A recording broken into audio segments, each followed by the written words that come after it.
Good morning student, welcome to Pooja Saxena channel.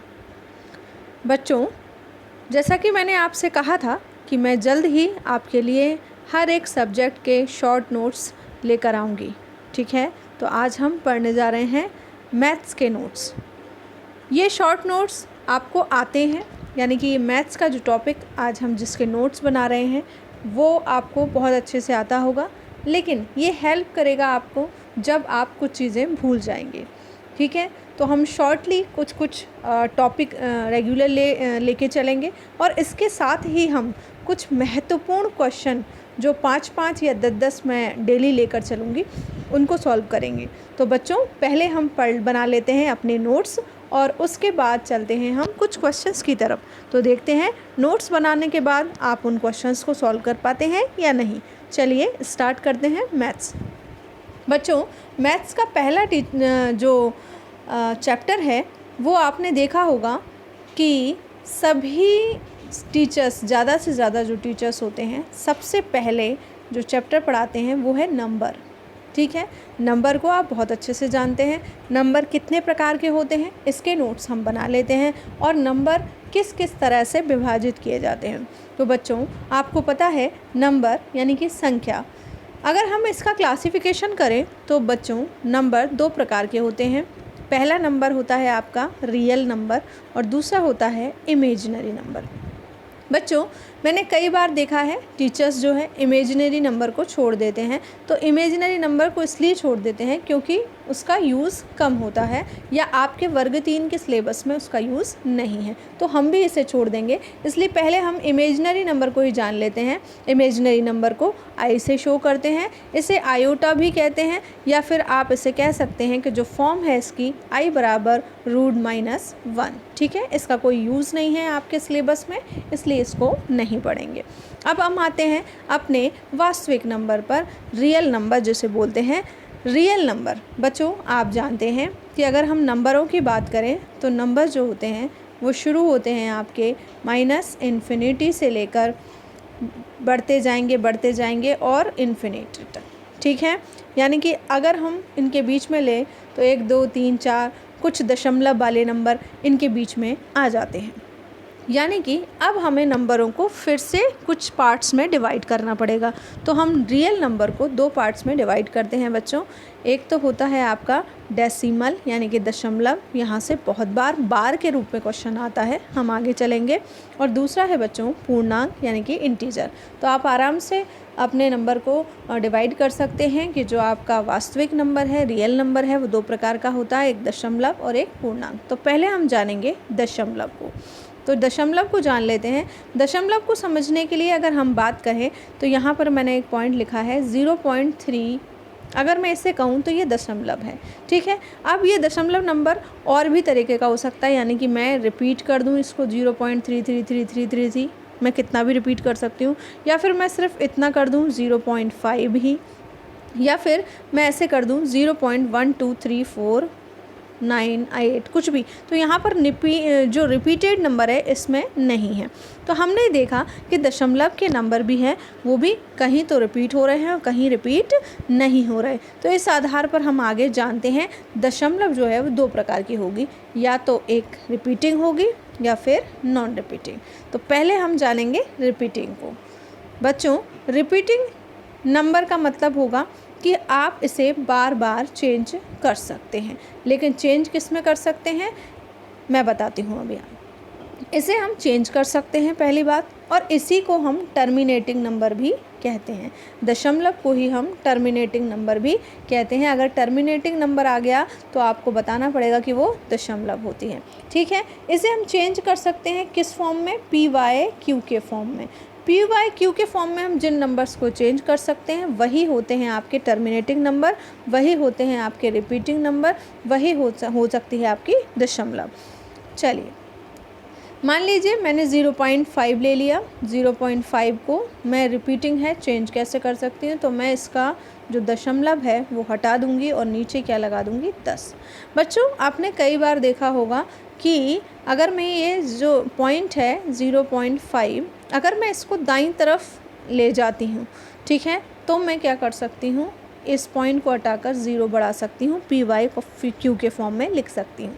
लेकिन अगर मुझे इस दशमलव को बाएं तरफ हटाना हो तो इसका मतलब ये होगा कि आप दशमलव हटाकर इंटू 10 करेंगे।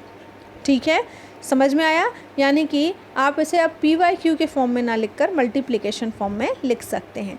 फिलहाल टर्मिनेटिंग नंबर वही नंबर होते हैं जो पी वाई क्यू के फॉर्म में लिखे जाते हैं। नीचे हम देख लेते हैं, इसे हम पी वाई क्यू के फॉर्म में लिख सकते हैं। इसी को भिन्न का स्वरूप भी कहते हैं। ऐसे नंबर्स जिन्हें हम पी वाई क्यू के फॉर्म में लिख सकते हैं उन्हें आप टर्मिनेटिंग नंबर या फिर परिमेय संख्या भी कहते हैं। क्या कहते हैं? परिमेय संख्या, परिमेय संख्या। ठीक है, रेशनल नंबर, इसे इंग्लिश में बोलते हैं रेशनल नंबर। ठीक है, यानी कि रिपीटिंग नंबर टर्मिनेटिंग नंबर भी है और परिमेय संख्या या रेशनल नंबर भी है। चलिए आगे जान लेते हैं कुछ थोड़ा सा इसके बारे में। अब मैंने कहा कि ये रिपीटिंग नंबर है तो मैंने ये लिख दिया 0.33333।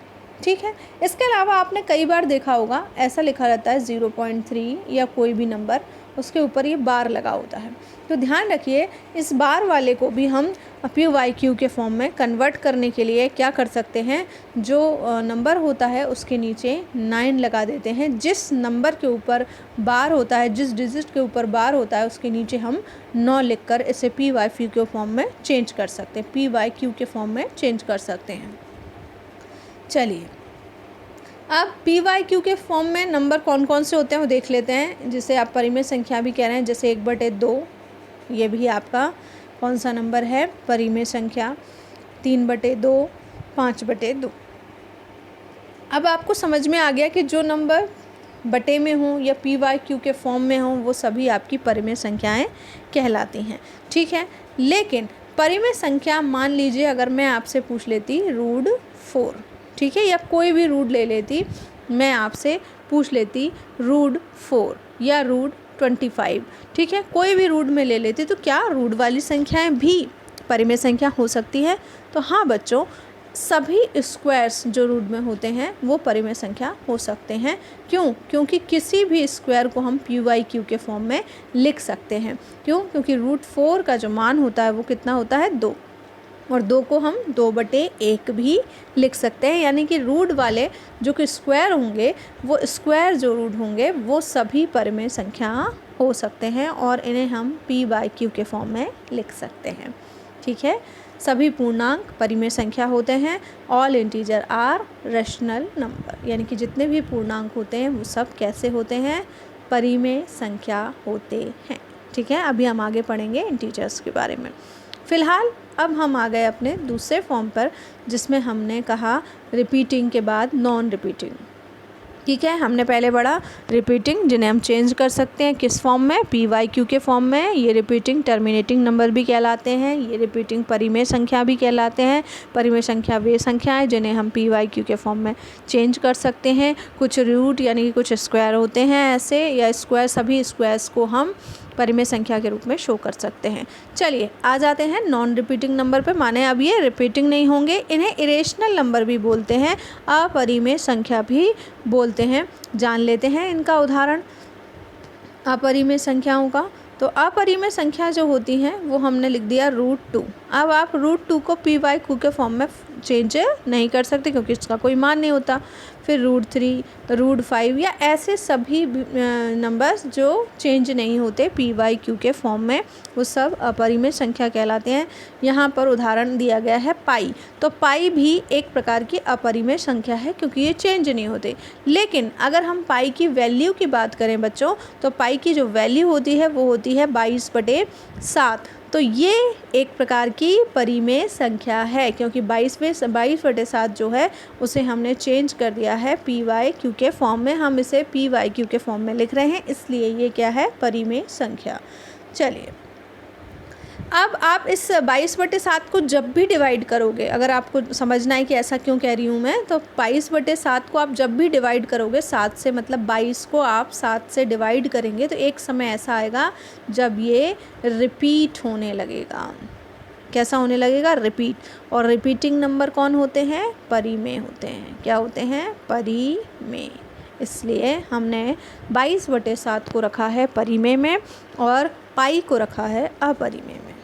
ठीक है, चलिए पहला पॉइंट था हमारा दशमलव। हमने जाना था कि हमने जब नंबर का क्लासिफिकेशन किया तो वो दो तरह के होते हैं, एक होता है रियल नंबर, दूसरा होता है इमेजिनरी नंबर। रियल नंबर को भी हमने 2 टाइप्स में डिवाइड किया था, दशमलव और पूर्णांक यानी कि इंटीजर। दशमलव हम देख चुके हैं जिसमें हमने परिमेय और अपरिमेय पढ़ा। अब हम पढ़ रहे हैं पूर्णांक। तो पूर्णांक में भी मैंने अभी आपसे कह दिया कि सारे पूर्णांक जो होते हैं वो क्या होते हैं, परिमेय संख्या होते हैं। चलिए जान लेते हैं। अब अगर हम पूर्णांक की बात करें तो हम पहले संख्या को देख लेते हैं बच्चों।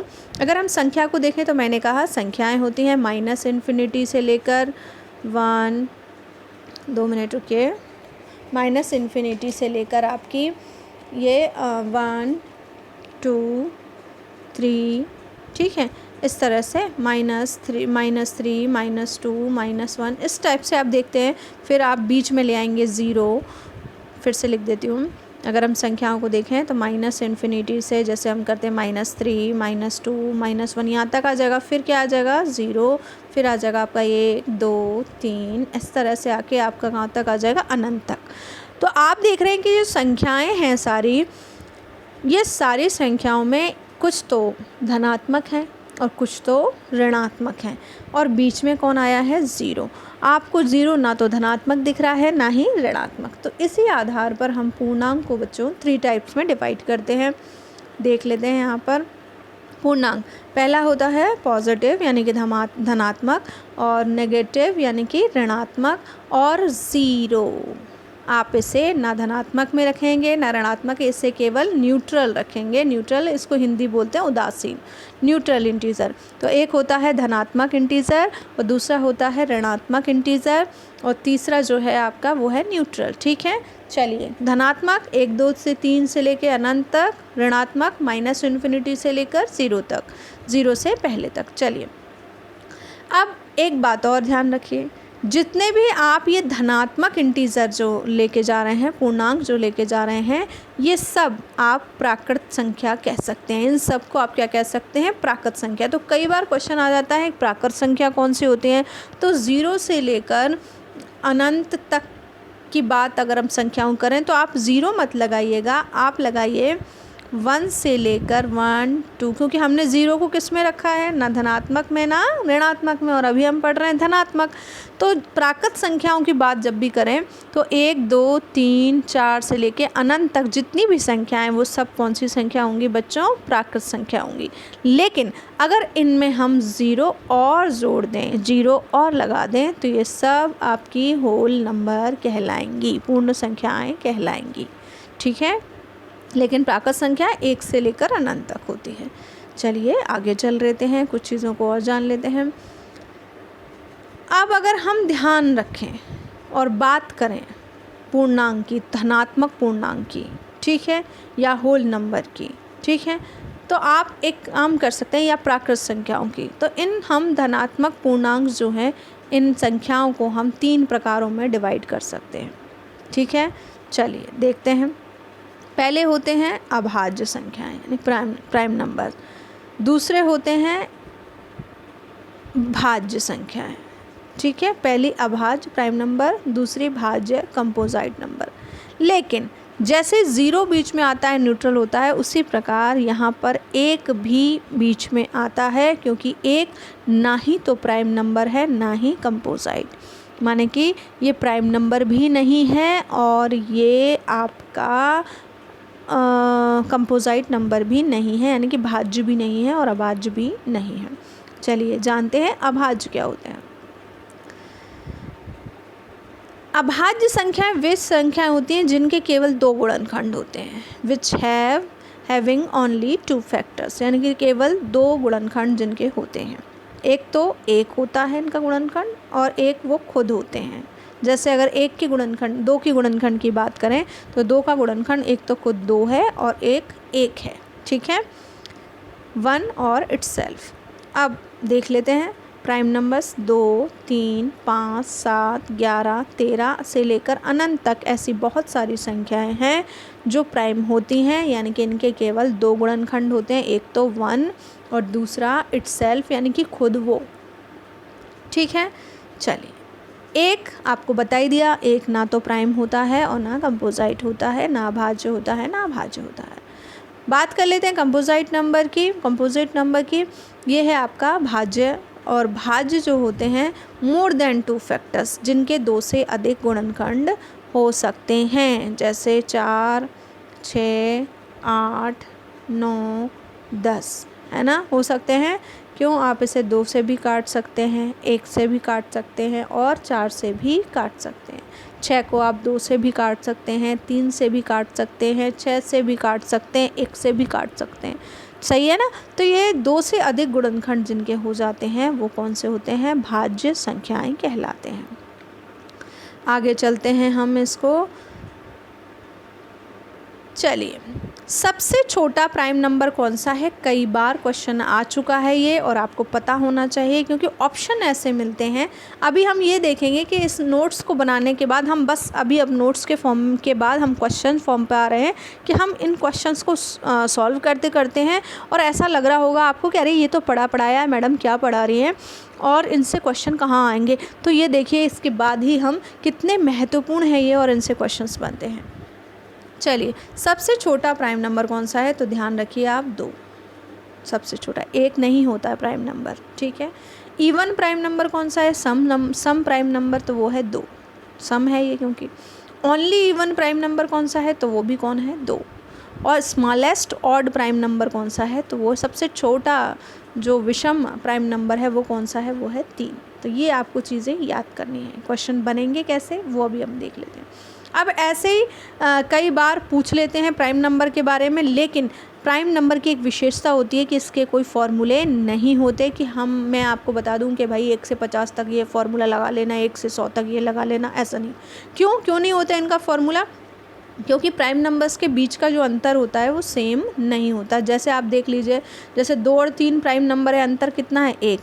3 और 5 प्राइम नंबर अंतर कितना है? 2। 5 और 7 के बीच अंतर कितना है? 2। 7 और 11 के बीच अंतर कितना है? 4। तो यानी कि एक कोई सिस्टमेटिक वे नहीं है प्राइम नंबर्स के अंतर की, डिफरेंस की, इसलिए इनका कोई रूल नहीं होता। और जो पूछे जाते हैं प्राइमरी लेवल तक के वो ये हैं कि 1 से 50 तक पूछ लिए जाते हैं कितने प्राइम नंबर होते हैं, तो आप याद कर लें इसको, 15 होते हैं। 50 से 100 तक कितने प्राइम नंबर होते हैं, तो वो भी आप याद कर लें, 10 होते हैं। 1 से 100 तक कितने प्राइम नंबर होते हैं, तो वो भी आप याद कर लें, 25 होते हैं। ठीक है, अब आते हैं क्वेश्चंस पर कि ये जो अभी आपने पढ़ा इनसे क्वेश्चन कैसे बनते हैं। तो चलिए देख लेते हैं। एक क्वेश्चन कई बार सीटेट में देखा गया है, 2 अभाज्य संख्याओं का योग हमेशा सम संख्या होता है। तो वो ऑप्शन दे देते हैं, निम्न में से सत्य छांटिए, निम्न में से सत्य छांटिए। तो कह रहे हैं 2 अभाज्य संख्याओं का योग हमेशा सम संख्या होता है, तो आपको नहीं मिलेगा, या सम संख्या नहीं होता, सम संख्या होता है, सम संख्या होता भी है, नहीं भी, इस टाइप के ऑप्शंस आपको मिलते हैं। तो ध्यान रखिए, 2 अभाज्य संख्याओं का योग हमेशा सम संख्या नहीं होता। क्यों? अगर 2 और 3 जो हैं आपके प्राइम नंबर हैं, तो आप इसको जोड़ेंगे, 2 3 5, 5 और 3 8। देखो आप, ये तो कितना आया था? 5, सम नहीं है ना। 5 और 7, 5 और 3 8, ठीक है। 7 5 12, 7 और 11 18। ऐसे ही आप आगे तक चलते जाइए। तो ये तो आपको क्या दिख रही हैं? सम, और ये कैसी हो गई? विषम। इसलिए पहले में ही दिख गया आपको कि विषम होता है। तो ये सब आपको सॉल्व करने की ज़रूरत नहीं है, ये सब आप लर्न कर सकते हो, ठीक है। यहाँ इसको लर्न कर लेना। मैं 4-5 चीज़ें आपको और बता देती हूँ जो आपको लर्न करना है, यही बेहतर रहेगा। जैसे 2 सम संख्याओं का योग हमेशा सम संख्या होता है, अपन करके देख लेना, आप कर लो। 2 + 4 = 6 कर, ठीक है, आप करके देख लेना।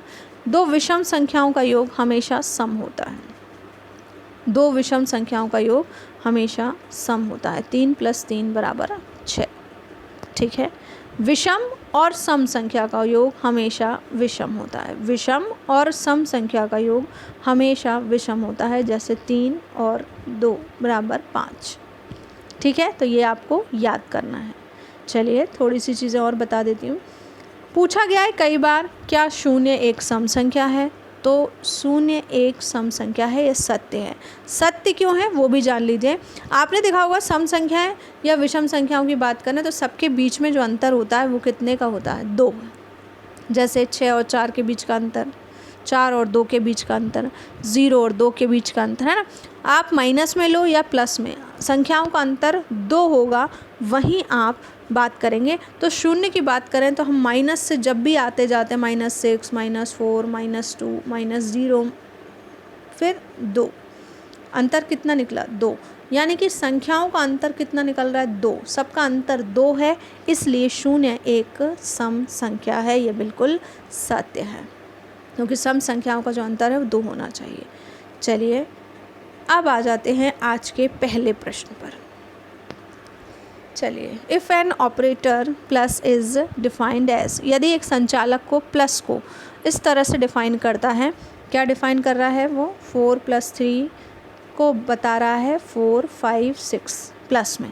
यानी कि वो क्या कर रहा है कि ये जो प्लस का निशान दिया गया है ये आगे की 3 डिजिट को प्लस कर रहा है। 4 के आगे की जो मतलब 4 को मिलाकर 3 डिजिट को प्लस कर रहा है, यानी कि 3 बार। तो 4 को ले लिया इसने, फिर आगे की 2 और ले लेगा, 5 और 6। 5 है, 5 को ले लेगा, फिर आगे की 3 और ले लेगा, 6, 7, 8। फिर 6 है, फिर आगे की 4 और ले लेगा, 7, 8, 3। यानी कि 6 से लेकर 4 तक जो संख्या है उनको प्लस कर रहा है। ऐसे 5 से लेकर 4 तक जो संख्या प्लस कर रहा है, 4 से लेकर 3 तक जो संख्या है उनको प्लस कर रहा है। तो यहाँ पर हम देख रहे हैं कि ये आगे 3 फॉर्म में चल रहा है। तो आप देखिए परिभाषित करता है तो n + 8,